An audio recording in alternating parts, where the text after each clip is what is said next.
You step into the cave and the air itself feels thicker, warmer, alive with sound you can't quite place yet. A single bat cave can contain millions of bats packed into an area smaller than a football field.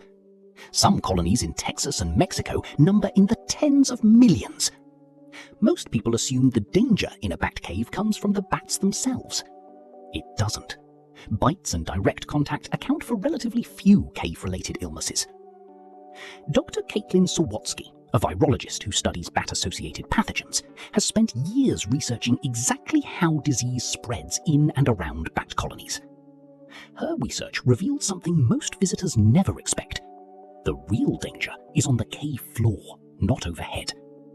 Millions of bats produce enormous quantities of guano, and that accumulated waste creates ideal growing conditions for a specific fungus, which means the threat isn't the animal at all. It's what grows in the material the animal leaves behind. So how does a fungus in bat droppings actually become dangerous to a person? The fungus responsible, Histoplasma capsulatum, thrives specifically in soil enriched by bat or bird droppings. When guano is disturbed, whether by wind, footsteps, or falling debris, microscopic fungal spores become airborne, which means simply walking through a cave can stir up spores that were previously locked safely in the ground. Here's the part almost nobody expects. Inhaling these spores can lead to a respiratory illness called histoplasmosis. For most healthy people, symptoms are mild or non-existent, similar to a common cold, which means most visitors to bat caves are exposed to some degree without ever realizing it happened. Now think about who's actually at higher risk. People with weakened immune systems can develop far more serious complications from the same exposure. In rare cases, histoplasmosis can spread beyond the lungs and become a life-threatening systemic infection, which means the exact same cave visit could be harmless for one person and genuinely dangerous for another, based entirely on their immune system. Here's where the story gets stranger. Cavers and researchers have a specific term for high-risk sites. Caves with heavy, disturbed guano accumulation are sometimes called histocaves. Public health guidelines specifically recommend avoiding disturbing dust in these environments whenever possible, which means experienced cave researchers treat undisturbed guano almost like a hazard marker, a visible sign to move carefully. So what about the bats themselves? Do they carry other risks?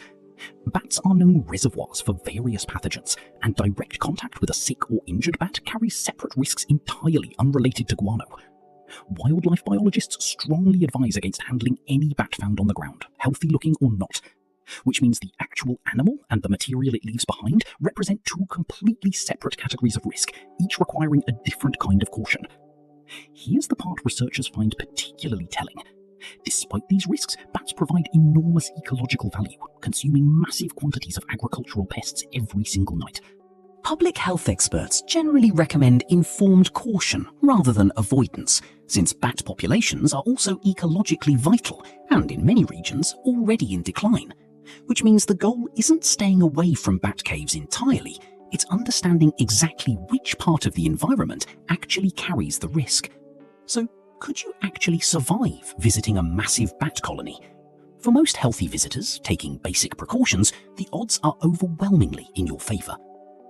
A cave full of sound, a floor holding centuries of accumulated waste, a microscopic organism thriving in conditions few people think to consider.